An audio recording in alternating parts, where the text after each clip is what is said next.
Welcome to Everyday Greatness, a nice little show proudly brought to you by major sponsor ARA Group, one of Australia's greatest supporters of community projects. Everyday Greatness is a show hosted by a real human being, talking to some real people about real human issues that will help make you feel proud again of simply being a good solid Joe bag of donuts. Here's your host, Barnaby Howarth. Welcome to Everyday Greatness, and thanks for listening. This is a show designed to celebrate the greatness inside everyday people. So grab a drink, kick your feet up and settle in. Before I start today, I'd like to acknowledge the traditional owners of Australia. I think honouring Indigenous Australians is a lot more important than just reading from a generic, impersonal script. So I'd like to honour our traditional owners from the heart. I love being an Australian. So I'd like to honour those who came before us, those who share their land with us today, and those who follow us. As a white Australian, I'm embarrassed about some of the things that have happened in this country in the past. But I'd like to acknowledge that I feel horrible for any pain that's been caused. I'd also like to acknowledge how beautiful Australian Aboriginal culture, your past, your place in today's society, and your future are. Thank you for sharing your country with us. Authentic learning as a school kid sounds dumb. Shouldn't everybody and everything just be what they are? The irony of this simplicity, though, is that there are so many ways today to be somebody else. Social media means you can create fake profiles, put up fake posts, fake pictures, and tell fake stories that make you look more popular and get more likes. Authentic learning sounds boring, but it couldn't be more important in today's society. Authentic learning is designed to connect what's taught in school to real-world issues. It's been said that education is what survives when what has been learned has been forgotten. Authentic learning sounds very deep and philosophical. But the good news for kids, though, is that you don't need to worry about working towards production of discourse, products and performances that have value or meaning beyond success in school. Let the adults deal with all that nonsense. You guys just need to go and have fun. And all you need to know is that everything you need to be the person you want to be is inside you right now. So just be yourself. It is good enough. A lot of adults will tell you, if you're going through something that you don't like, to stay calm and just be yourself. And it quite often sounds totally useless. Everybody today is looking for that something extra to make them stand out from the crowd. 2016 school captain at the Hills Grammar School, Cooper Lee, is an extraordinary person because if he faces challenges, he just stays calm and he's happy to be himself. Cooper wanted to play AFL for the Sydney Swans. He didn't quite reach that lofty goal, but he stayed calm and trusted himself. And he helped his local footy club, the Pennant Hills Demons, win the 2017 Premiership. As school captain, Cooper hoped that his legacy would show kids that just by being himself, he could make a contribution to his school that would add value to the world just by being authentic. And Cooper Lee joins me now, and I'm privileged to say Cooper joins me on Everyday Greatness. Cooper, thanks for joining me. Thanks, Barnaby. Thanks for having me. You've got plenty of great guests this episode. This season. I'm not really sure how I managed to get a look in, but I appreciate it nonetheless. Mate, you're my number one. Did you ever think about the importance of being your authentic self when you were a kid in high school? I think I did to an extent. I think the thing is when you're at school, you're just not really sure who exactly your authentic self is. And so I knew there was always value in being authentic, but I just didn't really know who I was at the time. So I do think, though, that one of my strong suits has always been I've been good at doing my own thing. And that's something that was shown even during school. Both my older brother ended up going to a big prestigious high school and I was just quite content staying where I was at Hills. And I was also the only person in my friend group who played AFL, and that stuff never really bothered me because I was happy to just do my own thing and stay true to myself, I suppose. You poor thing. You only went to the lowly Hills Grammar School. Yeah. Did you feel prepared to chase your AFL dream after you left school in 2016? And why or why not? Not really. I think, from the age of 9 when I started playing until 16 or 17, that's all I really wanted to do and all I ever planned to do after school. But in year 12, I got an injury that ruled me out for the entire season. And I think that gave me an opportunity to explore the other areas of my life more. And I realized once I'd finished school that even though I did have an opportunity to train with the Swans and even play a few games with their reserves, I realized I wasn't really cut out to be a full-time AFL player. And any sort of sacrifice that was necessary for me to pursue that, I had friends who moved interstate and sought more opportunities. I was never really prepared to do that from that point because, I had a great thing going with Pennant Hills and my uni was going great. And so I just sort of wasn't prepared to make that sacrifice for that anymore. And the world's a much better place because of it. With so much pressure at school these days to be popular and cool, and given it's so easy to create fake profiles on social media, why would school kids choose to just be themselves when things go pear-shaped?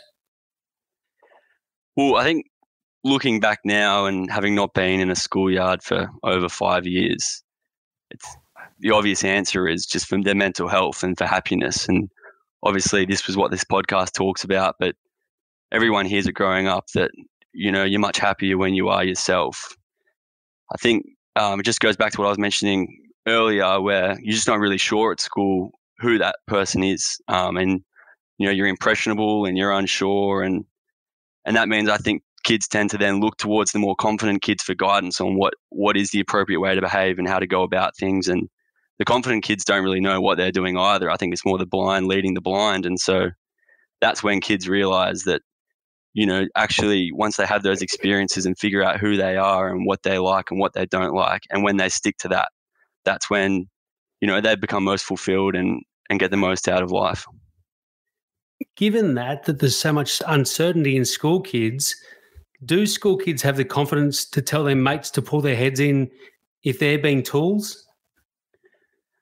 I don't think they do, to be honest. I think it would take a really special kid to, at that school age, be not only so sure in themselves and what they stand for, but to be able to enforce that on those around them. I think that would be a really special kid. I think most people are still just looking to each other on what's okay to do and how to behave. And I think I've buggered that. No, that's right. No, don't worry, mate. We'll go to the next one. So at your local footy club, the Pennant Hills Demons, do teammates tell each other to pull their heads in if they're carrying on? Definitely. I think, and that starts from an on-field relationship and then translates to off-field. So on-field, obviously in the heat of emotion, it happens that teammates, whether it's directed towards the umpire or directed towards each other when things don't go their way, emotions boil over. And, amongst the teammates, especially at Pennant Hills, we've got that relationship where we can be honest and it's not personal and have that clear communication to make sure that people are actually acting in line to what, the team goal is. And I think that sort of relationship that you get on the field helps to then make sure that off the field, we can't keep each other accountable in a similar way. Anyone sort of steps out of line, they can be spoken to, and it's never personal, but it's what needs to be done for the best environment in the club and for people to have a good time there. Fair enough. With so many women's teams in Aussie rules these days, I think Pennant Hills have 5 women's teams. Can boys get away with being flat out rude, drunken troublemakers anymore? Or do the girls tell them to pull their heads in more than anyone else? Well, I'll tell you what, Barnaby, it's been a while since there's been any sort of footy social event. I think it's over 2 years now, but I'm not sure that the responsibility does lie on the women and that they sort of intervene. I think what's happened more is the fact that there are such a big presence of women in the footy club now. That is representative itself of a cultural shift that's happened in those clubs, and all the players there have sort of come to understand that, a footy club, whilst it's always been an inclusive place for blokes, now that includes women and it includes people of different cultures. And so, there's been that progression in that respect. And so I think the fact that women are given more of a presence in footy clubs, that goes to demonstrate the idea that, the culture is what keeps people accountable, not as much as, the responsibility on the women's particularly. Outstanding. So a lot of adults talk about how damaging social media can be for their kids with all the trolling and anonymous abuse. But how bad is social media on the ground? What kind of damage can it do to school kids? Well, I definitely can see how, I suppose back before social media, if people were being bullied, once it got to 3 o'clock and they're able to go home, that would stop. And with social media, there is no boundary like that, and they can still experience it after school. And, if you're not invited to something, that sort of exclusion can be exacerbated by seeing pictures of it on the internet. But to be honest, my experience with the damage of social media hasn't ever really been around direct trolling or messages of abuse, but it's just more like of a subtle thing in that there's expectations around body image and self-worth that develop. And in kids, I remember it used to be a really big thing at school that if you got more than 100 likes on Facebook, then, that made you popular, and that was how you could prove to be popular. And, there was another medium called Ask FM where you could just ask anonymous questions. And, the sort of toxic stuff that people were talking about, ranking each other in terms of their looks. And that's just, I think, has more damaging impact on kids because, that's where they derive their value, and they think if they're not getting 100 likes or if they're not listed in the top 5, then they lose their self-worth. And that's where I think it really has a negative impact on the impressionable, school kids. Pardon my old man ignorance, but who the hell is FM? Yeah. Oh, it was just this I was in for about a year, and it was just this website thing where people would post questions anonymously, and you were able to respond to them. And obviously that's just a recipe for disaster. 15-year-old kids getting their hands on that. It was terrible. Looking back on it, that's not how social media is to be used. It sounds very, very unhealthy. Kids have always been under a lot of pressure to succeed at school. People who used to be proud of trying hard, whether they win, lose or draw, used to be bagged out and called tryhards. Is there any pride anymore in just being proud of your performance in school, or is everybody trying to be the best? I think that comes down to the individual and them being comfortable with their own level and being able to recognize that. For example, my little brother, he's a really good basketballer, but academics has never really been his strong suit. And then he's been able to recognize that and sets really achievable goals for himself, studies really hard.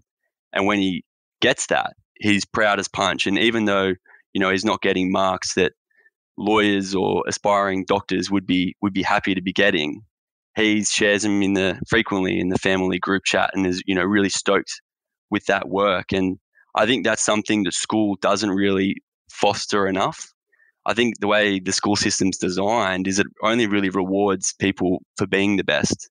And especially towards year 12 and in the HSC, there's such an emphasis on rankings and coming first in a subject. And that's what determines the mark you get at the end of the day. And I definitely think it does overlook the idea of, doing your best rather than being the best. It wasn't long after you left school that the world was rocked by a global pandemic that you mentioned earlier. How did school prepare you with the resilience you needed to get through almost 2 years of lockdown? Coming out of school, I realized how it instilled in me such a need for a strong sense of community. And I think definitely during the pandemic, and it's kind of ironic because it's the one time where you can't really get involved in the community as much as I would like to, or anyone would like to. Being able to stay in contact with people and, whether that's Zooms with the footy club, or I haven't seen my family for a while, being able to continue speaking to them on a regular basis and staying involved with friends. I think it's that sort of support network that is provided by a community that helps me sort of go forward and deal with those situations. And it applies to the pandemic, but it also applies to any sort of difficult situation you're faced with in life. Mm-hmm. Every school kid faces pressure that could bring on anxiety and stress. But why do some kids get through it and flourish while others fall into mental health struggles? Well, I think the thing about mental health, which is becoming more understood by society, is the idea that some people are naturally more predisposed to mental illness than others. And so, at school, obviously, you're always going to have the ups and downs. And I think I fortunately didn't incur any sort of serious mental health during school. I had friends who did, and I think they'd be okay for me to speak on their behalf in saying that it's all about the support network. And that is really, whether you are just having a healthy up and down, or whether you're experiencing a mental illness, having your friends and your teachers and your family around you, and for them to be able to talk through things or listen to you, give you a kick up the bum if you need, or give you a hug. That makes all the difference in getting through those times. Very true. How easy is it for kids at school to avoid admitting they're struggling? Are there a lot of people that just simply put on a brave face and pretend everything is fine when it's not? Certainly. I think I can attest to that personally. I would have been about 15, 16, and this was in the times where my heart was most set on becoming an AFL player, where I would have a training session. I was in the Swans Academy, and so I'd have a training session in the afternoon, and that morning I'd wake up and have this sinking sort of feeling in my stomach and already have butterflies. And I think, to be honest, if I look back on that, it probably was a mild anxiety that I just sort of copped on the chin and sort of endured, not really knowing that there was something not right there. And so I think, as a kid, going back to that idea of learning who you are, you're also just trying to distinguish between what feelings are healthy and which ones aren't. And I think whilst you're learning that as a kid, there's many times when you're putting unhealthy feelings into the healthy basket, and you're just putting on a brave face, whereas actually you're probably best to, speak to someone about it and talk it through. Yeah. That speaking to people about it and talking it through, adults are being told that being vulnerable and admitting you're struggling with something these days is a sign of strength. Is it possible at school to be vulnerable and admit you're struggling, or is that just fresh meat for bullies to feed on? Fortunately for me, it was possible for me. I had really great friends, and I went to a really great school where I did feel like if I was to confide in a friend and be open and vulnerable, they would never sort of use that back at me as ammunition. But I think I'm in the minority to have that experience. I think there's a lot of schools around that do still reinforce that macho man ideal where, the big, strong athlete is celebrated and the humor is centered around taking pot shots at each other. And I think that whole idea of toxic masculinity is being discussed all over the country at the moment. It's quite pertinent, and it definitely still exists. And no doubt that prevents kids coming forward and being vulnerable with each other and being able to talk it out. Yeah. So do school kids sit and talk about mental health in groups at school, or is it more an isolating, deal with it yourself kind of issue? From my experience, the only times we ever really talked about mental health was, formally in a PDH class. And I had a friend who went through a mental illness during school, and when that happened, one of the PDH teachers got us all together and we had a bit of an open forum session where we could, in a safe environment, ask questions and learn more about what that person was going through.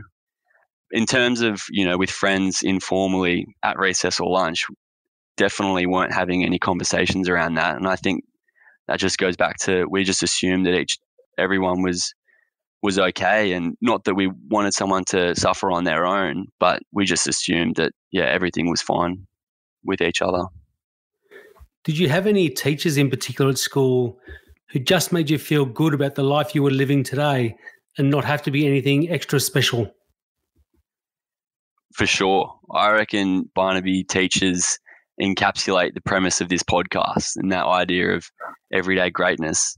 I think teachers, for me, made such a big positive impact on my life. And I think the reason why is because they understand the value of a support network. And I think that's why they often end up going into that profession, is because, the ability to have a positive influence on a kid and see how much that can help them, fulfill their potential. No one understands that better than teachers. And so, no doubt they're great like that. Yeah. And did you have one teacher in particular that took you under their wing and was the beacon of light for you personally? Give him a plug. Use their name. Yeah, okay, I will. It's quite pertinent as well because he's actually leaving Hills Grammar. He's Mr. Smith, Michael Smith. He was the deputy for many years and then became the head principal once Mr. Phipps passed. And he was great, especially during year 12. I had lunch with him every Friday as part of the leadership team, but we set some time aside as well as that to talk things through, and he was great in being able to sort of relate to my experiences and did wonders for me. So who did you look up to when you were a leader at school in terms of leadership to leaders around the world? Well, because I was only ever really interested in being an AFL player, it was primarily just AFL players at that time. I mean, as a kid, the books that I read were Specky McGee, and then once I became a teenager, the only books I read were biographies of former AFL players. So who was the best captain at the time? Oh, I reckon growing up, especially in that Swans era of probably like 05, 06, when I was just really getting into footy, guys like Brett Kirk, I loved them, and I remember reading his book and just thought he was a great, well-rounded leader on and off the field. Could not agree more. Who do you look up to these days as great leaders? I think now it's sort of transitioned in. I just don't look up to people because of their platform, but more so how they use that for good.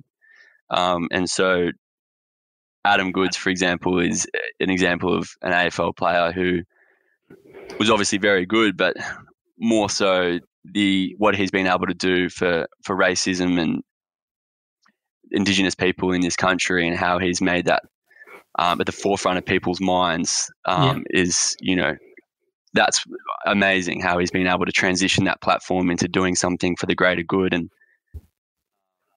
even, someone not football related that I've sort of recently been interested in is, his name's Andrew Forrest, and he's a chairman of Fortescue Metals, which is like a big mining company. And I think a similar idea where not only has he, got himself a great platform through, his business, but how, and that he developed that platform from non-renewable resources, but now he's using that to really transition and lead the charge towards renewable resources. And how he's been able to, use that for good and something that's really important at the moment. I think it's those sorts of characters who I admire. I couldn't agree with you more. Adam Goodes, superstar of a human being. Let me ask you a question about Cooper Lee. Do you feel like you are less of a man because you were never on the Sydney Swans list? This is an interesting one. I don't ever think I related to my manhood. But more generally as a person, I definitely think there were a few years there where I felt like I was less of a person because I wasn't able to achieve what I wanted, with my football. Yeah, there were times in high school when I would think, I'd just be so much happier if I was, one of these kids who was going on to be drafted and they were really good, and I just would sort of derive my self-worth based on, where I was at with football. But then now I've been able to sort of move away from that rat race of trying to get drafted. It's just made me realize that, football doesn't define me. And it's not even like I was a professional footballer, but, I've just got so much more going on in my life in terms of uni and my relationships with friends and family. And, that's where I'm sort of, judging how I am as a person rather than, whether I'm playing good football or not. Yep. So when the penny dropped that you weren't going to get signed by the Swans, did you feel like you'd failed, or were you proud that you'd given everything you had and just didn't quite get there? Definitely proud. I think I've probably learnt more having experienced those rejections through my football career, and I'm way better for it now than I would be had I had a dream run to the draft and then gotten drafted. I think, I'm all the better for it. And, just that year I had with the Swans as a reserve, and not actually, being on the list, but still being a part of the academy, the lessons I learned there have helped me enormously just at this point in my life. And so going forward, no doubt they will continue to prove valuable. You're just a beacon of wisdom. Do you have any advice for current school kids now that you're a life experience veteran? Well, I don't know about life experience veteran, but I think what really helped me through school is just the idea of investing in yourself and not really getting too caught up in what's going around you and what everyone else is doing, and just sort of having your own goals and, in a way, just putting the blinkers on. And I mean, not that you want to become self-centered and be consumed with yourself, but just being able to, put all that exterior noise aside and focus on what you're doing, try your best at that, and then trust that process that you'll get to where you want to be. If you just sort of keep putting that effort into yourself. Incredible. Such a young kid. You sound like a wise old man. Cooper Lee, thank you so much for joining us on Everyday Greatness, and I look forward to seeing your path in the future. Thank you, Barnaby. Look forward to seeing you in person as well. Thanks, mate. If every future CEO, sports captain, politician and teacher has been to a Y-Lead leadership program, the world is in good hands. Y-Lead is an Australian schools leadership group that aims to develop confident young leaders capable of making a positive difference to the world. One CEO that has benefited from a Y-Lead program is my next guest, the Y-Lead CEO, Belinda YORSTON. Belinda represents Y-Lead's 3 pillars of leadership. Number 1, that leadership begins within. Belinda has followed her heart in every pursuit she's undertaken. After being school captain at her high school, she followed her passion in dance and musical theatre. She followed her next passion and went to Africa with Y-Lead and climbed Mount Kilimanjaro. When she got back, she was more involved in her local community and followed her passion in volunteering, which led Belinda to become the Y-Lead CEO in 2018. The second pillar of leadership of Y-Lead is that together has power. Belinda got into the real estate world, where she started a business with her mother, and they did it together. The third pillar is that leadership is action. Belinda believes we are what we do, not what we say. Belinda is essentially authentic leadership in action. Y-Lead does school programs in New Zealand and meaningful schoolies alternatives in Australia.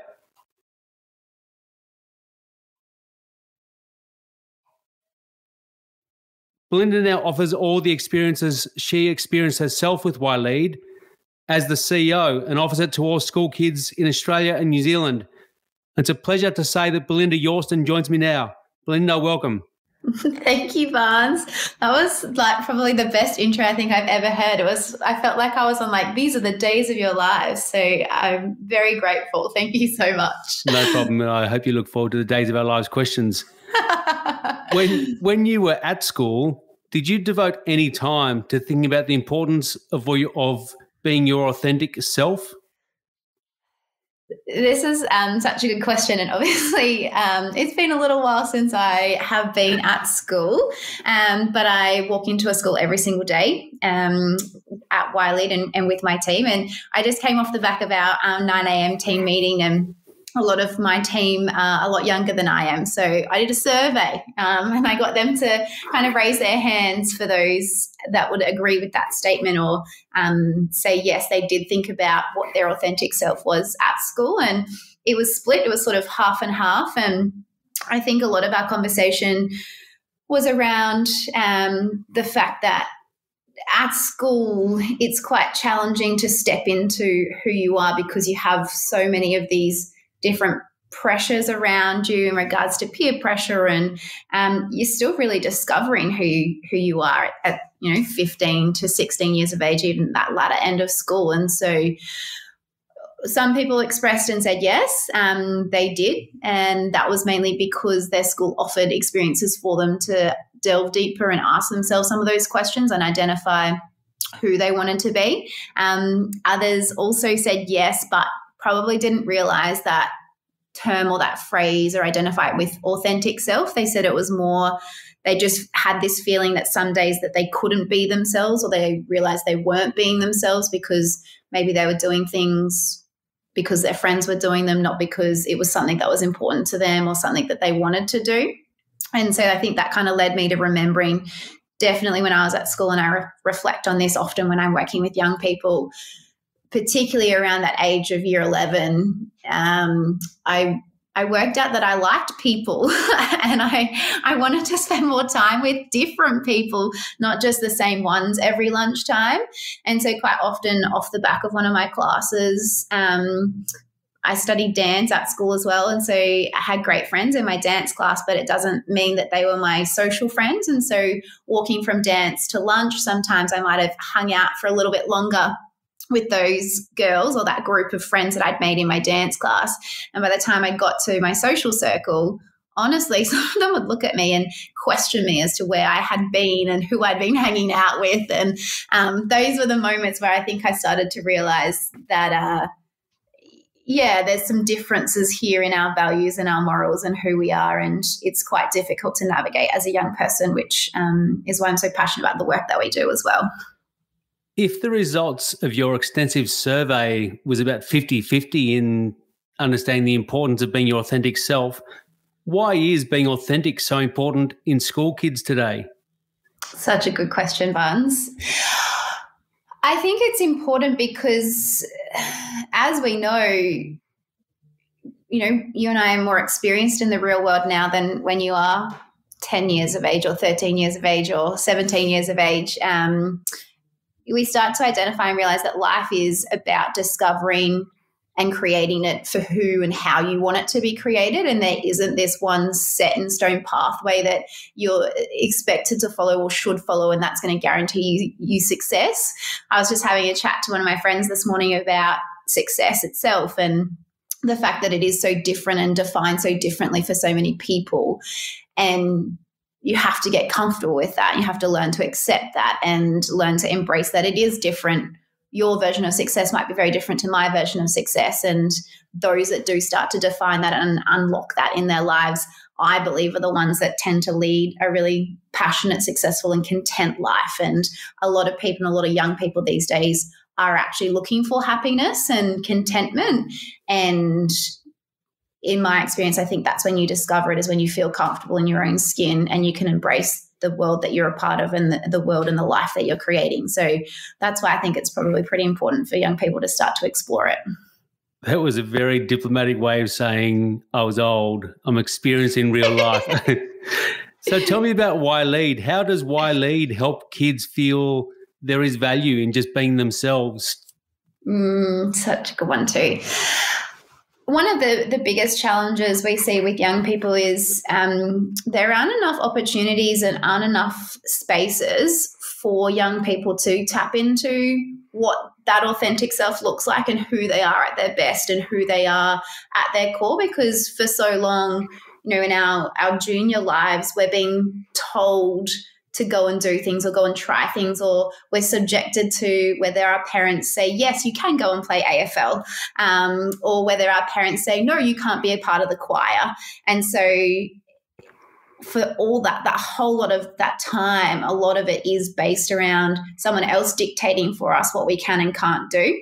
And obviously there's exceptions to that, and there's different parts, but even our subjects at school, you know, in year 8, you get told what subjects you need to do. It's not until you're in year 9 or year 10 that you start to get to select what those subjects are and the ones that are important to you and what you connect with and where your skills might lie. So I think what we do at YLEAD is we create a space for young people to have conversations about what's important to them, about what keeps them awake at night and what worries them. And a lot of the time people don't have the skills to create spaces to have really authentic and open conversations because it's hard. It's hard to talk about deep and honest things because we don't do it enough. Very true. Do kids need to be something grand, something inspirational, like school captain or prime minister, to be valuable leaders? I think sometimes we think that, don't we?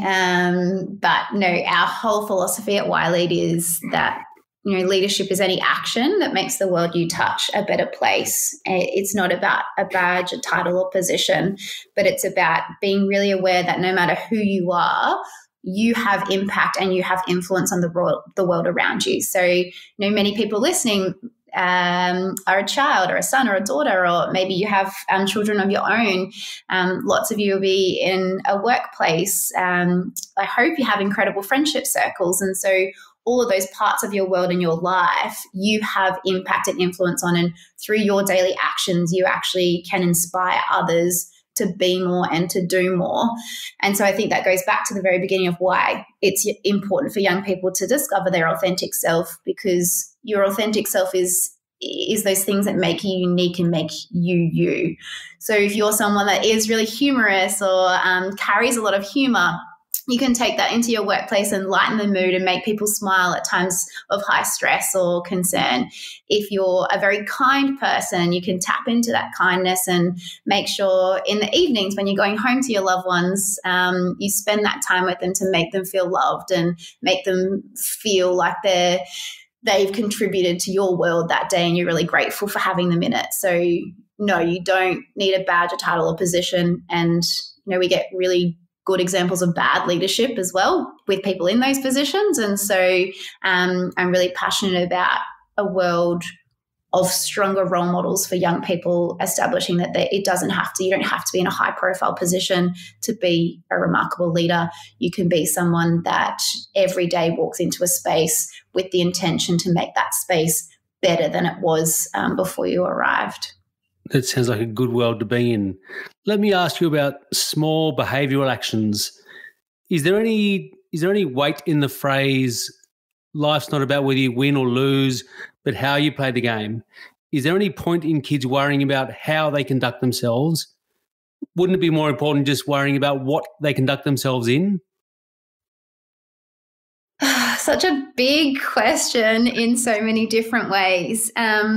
I'm going to answer it like this, and I'm not sure if it's what you're hoping for or where you're going with it, but we just had the Olympics, right? So all of us watched the Olympics, and hopefully we watched some of the Paralympics as well, which were remarkable. They were so inspiring while many of us have been in lockdown. It was that drive and hope, and you kind of rode this incredible emotional roller coaster with all the athletes that competed and had a lot of pride and sense, I did certainly, of being an Australian. And when I was very young and working in real estate, one of my clients was actually a Paralympian. And I was blessed to have conversations with him while negotiating contracts or showing buyers through his house. And I remember him talking to me about what he was going through at the time, where when you're at the pinnacle of something and you achieve something, you have to have something else to look forward to, because when you hit that high, there is sort of this slump then of like what comes next. And a lot of the time people value, I think, too much on their accomplishments or place too much value on their accomplishments and what they've done, instead of actually taking a step back and going within and asking themselves, well, who do I want to be and how do I want to make an impact and have influence on the world? It's about saying, I use the example as well of Kobe Bryant, who was a brilliant athlete, passed away last year in a tragic accident. And if I asked a group of 15-year-old boys to describe Kobe Bryant, the words will come out where he was humble, he was dedicated, he was a hard worker, he would give to the poor, he was a family man. And so a lot of young people identify as well, and they describe this superstar athlete by all these words, but not one of them will say a basketball player. And so that's where quite often we reflect on the fact that it's not necessarily about you being a professional AFL player or being a professional basketball player or being an Olympian. It's who you are inside that makes you you, because that is also what has really big impact on the people around you.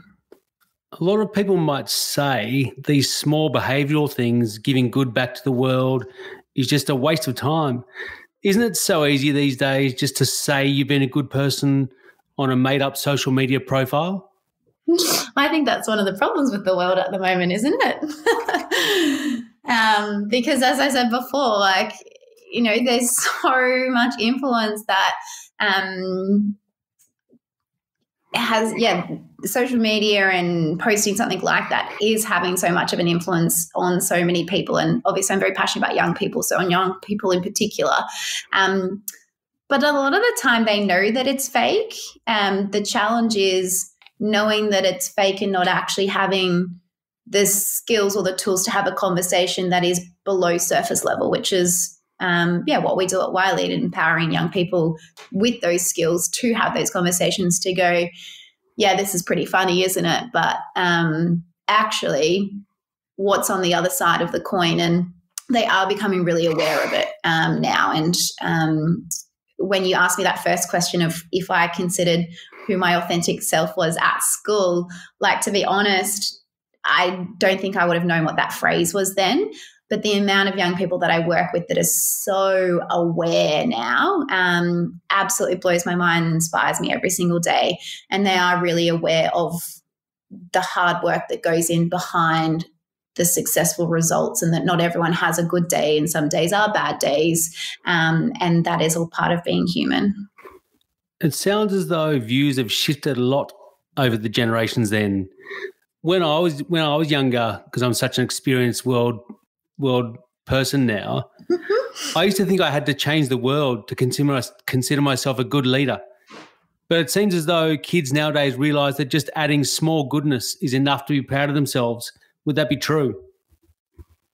I think it's true. I think there's this difference between being aware of something and then actually living into it and believing it and knowing it. I think there's still one of the other things that we do so well at YLead is create space for young people to feel supported and motivated and encouraged. And unfortunately, not every young person gets that in every environment they step into.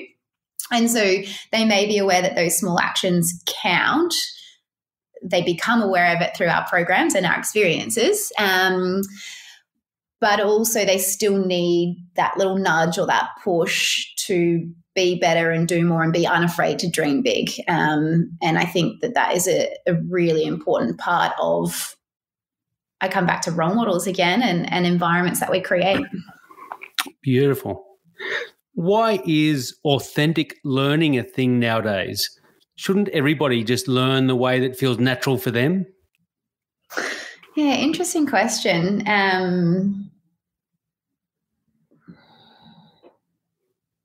I think the education system is getting a lot better at allowing a young person to express their individualism and the way that they learn. There's a lot more collaboration now in schools than there used to be, and I've actually seen the the critical thinking of young people improve. I've been in this industry for 11 years now, so it's crazy thinking right back when I started, that change in the education sector for more collaborative work rather than it being so independent, which is a big part of the workplace and life beyond school, and particularly university. Everyone says at university a group assignment is the bane of their existence at uni. I think that there is a lot to say for allowing a human to find their intuition. And I think that that's where that phrase, maybe authentic kind of learning, comes from. Is, I guess, I don't know, I haven't done a lot of research on it, so I'm just talking off the cuff here really. But I think if we can be doing things to allow people to discover their intuition from a younger age, then I think that that's really great, because there are so many societal pressures out there that really do challenge a young person, or any person, even myself, living a true and authentic life, that if that way of teaching and learning is going to allow them to tap into that intuition at a younger age, then I think that that is good. Very true. Let me ask you a bit about that social pressure that's felt. We all felt pressure and anxiety at some point during all of our schooling lives. How is pressure and anxiety manifesting itself today? In so many ways. And it's obviously really big, and it's a hot topic at the moment while our world goes through a really challenging time. It manifests in so many ways. I think the art to it, though, is learning skills and having tools to use when you're feeling anxiety or feeling that extra pressure on you. And number one tip for that is to make sure you've got a great support network. Number two is making sure you write your gratitudes. And for anyone that doesn't believe in the research that's been done around that in regards to the connection with resilience and being grateful, please start with having that conversation with your loved one at the end of a night before you go to sleep. What are 3 things that you're grateful for today? Breathing techniques. I've been doing a lot of breathing lately, because I think it's so funny. We were brought into this world, and the one thing we innately knew how to do was breathe, but then we kind of forget how to do it when we're in quite high pressured or high stress situations. So getting better at that. And then I think it's finding what it is for you that allows you to release those daily stresses and escape the world in a way. So, Barnes, for you, I'm not sure what it is now, but once upon a time it might have been playing football. Now maybe it's spending time with your wife and your family. For me, it's walking my dog Rex at sunset, or sitting. I've got very privileged to have a beautiful view out my bedroom window, so I'll often just lie on my bed or in the sunken lounge and read. So finding what that is for you to release some of those life pressures, because they certainly exist, but the art to it is learning how you cope with them. I'm glad you've been doing a lot of breathing recently. It's a handy skill. It is. I'm alive for it. That's good. So with the anxiety and pressure around these days, do kids need something extra to deal with it, or is what's inside them good enough? I always think what is inside is good enough, but I think that, no, you definitely need skills and tools, as I've said. And I think, I'm so passionate about young people and so passionate about all of them being heard and seen and valued and feel worthy and feel loved. And so, when you talk about that being good enough, I think that that's, as humans, one of the things that hold us back most sometimes is not feeling like we are good enough. But there are those tools and those skills that I've just shared that you can learn. There's many more out there that you can tap into that will help you move through it. And that's the work that we do at Wiley each day is share some of those and hold some of those spaces so that young people can have those conversations to ease some of those pressures, because as we know, if you bottle up all that pressure and you don't have conversation around it, it gets pretty heavy. And it feels very, very, very heavy. So having conversation releases those concerns. And usually there might be someone that gets to share that, I've been thinking like that too. I'm not the only one. I thought I was the only one that was, a little bit stressed about these upcoming exams, or was struggling to work out what I want to do when I leave school, because that seems to be the question that everyone asks me and I can't handle it anymore. Very true. That's Just let me get personal for a second, but that's one of the most impressive things I find about Y-Lead is the practical lessons you teach people to walk away with that can make an impact on their lives. What was the most important thing you heard as a kid that you wish all kids knew today that you're trying to pass on through Y-Lead? Thank you for saying that.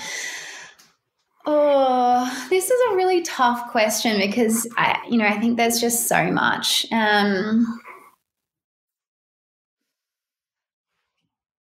If I had to pick just one today, and I want to pretend that it's really difficult to pick one, but my mum always told me that if you can't say anything nice, don't say anything at all.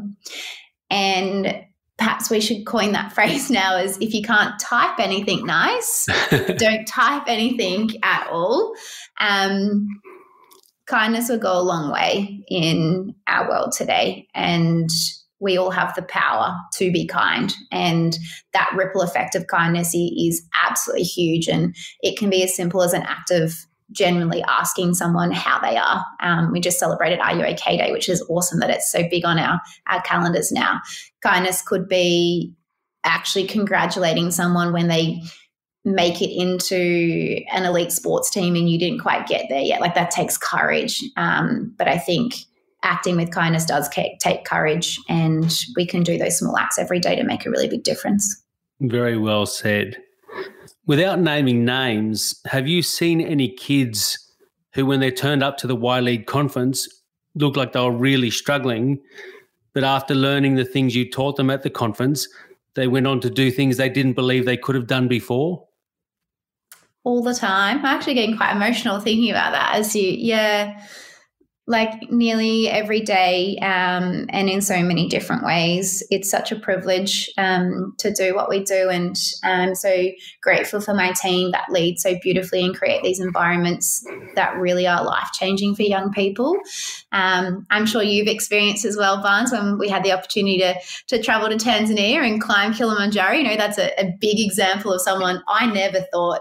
I didn't even know Kilimanjaro existed before I met Y-Lead. So that's one example. Another is I think, when you go back to asking whether we have to be a prime minister or a president or have a huge position to have big impact, this is another example of the fact that you don't. It is those small acts. So we run conferences for our volunteers every year, and it's a way that we can give back to them. We have 300 active volunteers across Australia and New Zealand, and they're the most remarkable role models in the world today, and they rely on each other, and they create this beautiful support network within to think differently to other people, because they really do want to live a life that is purposeful and passionate. And this conference that we run, one of our young people had come along to it because they'd seen us speak at another event, maybe at their school event or something like that. And I'd had a little bit of contact with them, but not too much. Just always, I'm a big one for sitting back and marveling at connections that get created in our spaces. And I quite often remember seeing her when she first came, being very shy and very reserved, and knowing that she did have a lot of mental health challenges that she was going through, but she always showed up, And we were at a conference actually in Melbourne, and she came up to me and she said, I just want you to know that if it wasn't for these experiences, then I wouldn't be here today. And that's kind of stuck with me as to why we keep fighting the good fight and doing what we do. That's very beautiful. Now, I hate to get self-indulgent on my own podcast. I hate when people do this, but I'm going to because it's relevant to my previous question. I've been lucky enough to give some keynote speeches for Y-Lead in the past, and one of the most beautiful stories from my speaking career was when I gave a speech to a Year 12 leadership group in Adelaide, and a kid came over to me afterwards and he's all excited. He said, "Oh, Barnaby, thanks so much. That was great." I was like, "Yeah, no worries, mate. Just take a deep breath, calm down, it's fine." He said, no, I saw you speak at a Year 9 leadership conference and I followed what you said and what Y-Lead said, and here I am at a Year 12 leadership conference and I feel so good about it. And he wasn't a school captain. He wasn't aiming to be a a prime minister. He wasn't aiming to be anything huge. He just was really proud of who he was. And that, for me, sums up what YLEAD does. Thank you for sharing. It's so true. And there's, stories like that every day. And, we can't do it without everyone that supports us on that journey as well. So, thank you for always being there to create the magic alongside us. Oh, look, it's my pleasure. It wasn't a chance to pump my own tyres, but I'll get off my soapbox. How has the YLEAD leadership pillar, Leadership Begins Within, helped you in your life, Belinda? I really, as I said, that intro that you gave was like, wow, thank you so much. And one thing that I really picked up on that you said there was that I did follow my heart. And I think that that has been an opportunity. YLEAD has offered me so many opportunities to go within and self-reflect and become aware of what my values are, what my strengths are, and how I would define myself as a person. And I think that it's just critical. It really is. When you know what you stand for and you know what you believe in, it helps you make big and hard decisions as a CEO. But it also helps you to stand up for what is right sometimes in a circle of friends or a conversation. Knowing who you are within gives you confidence, and a lot of people, are really chasing confidence in the world today. So it's critical, and I certainly know that I can, attest to all those years of experiences that I now have the privilege of teaching others how to tap into and do those things. I'm very grateful for. So I think that answered that question. Sorry, I think I went on a tangent there. No, that was perfect. What about the second leadership pillar, Together Has Power? How has that helped you in your life? It's so big. I think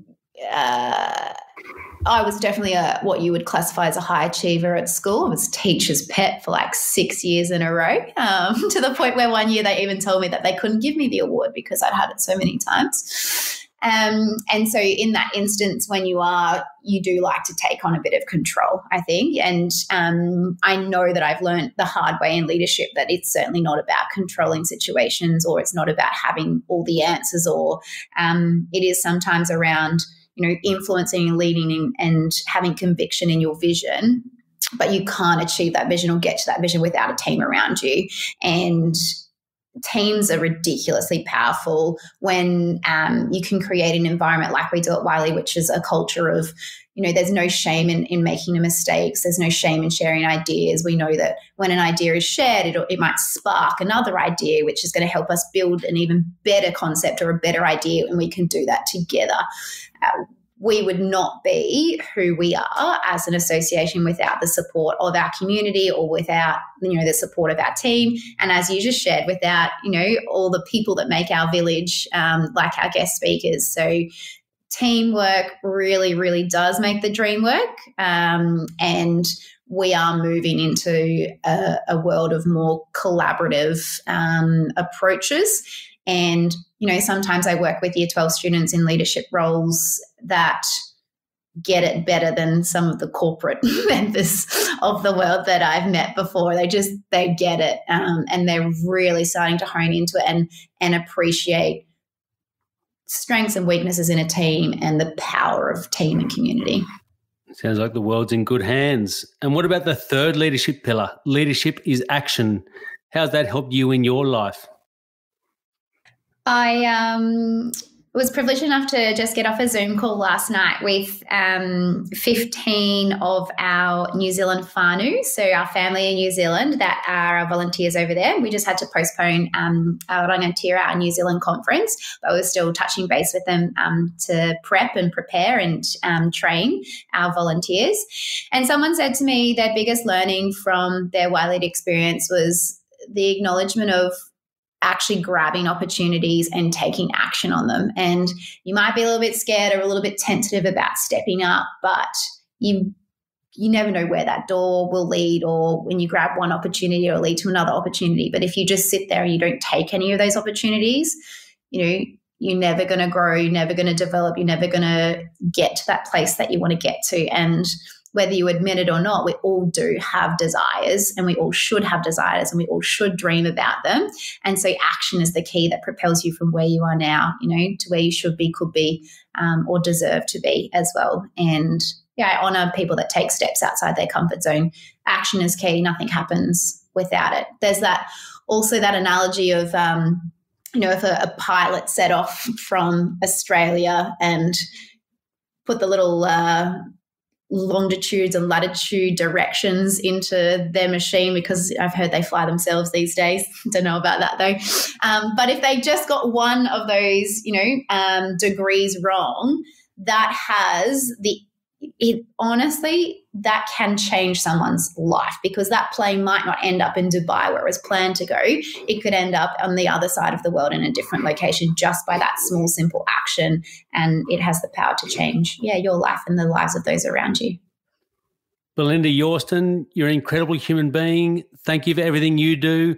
And thank you for everything YLEAD does in helping develop young leaders in Australia and New Zealand today. Thank you to Cooper and Belinda for joining me on Everyday Greatness today. Thank you all for listening. Thank you to the ARA Group for being our major sponsor for the 4th year in a row. Thank you to Cherry Civil for sponsoring this episode. Thank you to Look Studio Australia for recording this episode. And I hope that when you put your device down in a little while, you lift your head up, push your shoulders back, and walk down the street proud of being an everyday Joe Bag of Donuts. I hope you can join me next episode, where I'll be speaking to Selena Edmonds, ABC newsreader and producer for the ABC's Disability Affairs reporter, Naz Campanella, and Karis Gelmi, a clinical nurse specialist in a major Melbourne hospital and community nurse. If you'd like to find out more about that episode, today's episode, or Everyday Greatness in general, go to our website, everydaygreatness.com.au. Follow us on Facebook, Instagram, YouTube, or LinkedIn. Thank you again for joining me today, and thank you, Belinda. Thanks so much, Barnes. That was awesome. You're a legend.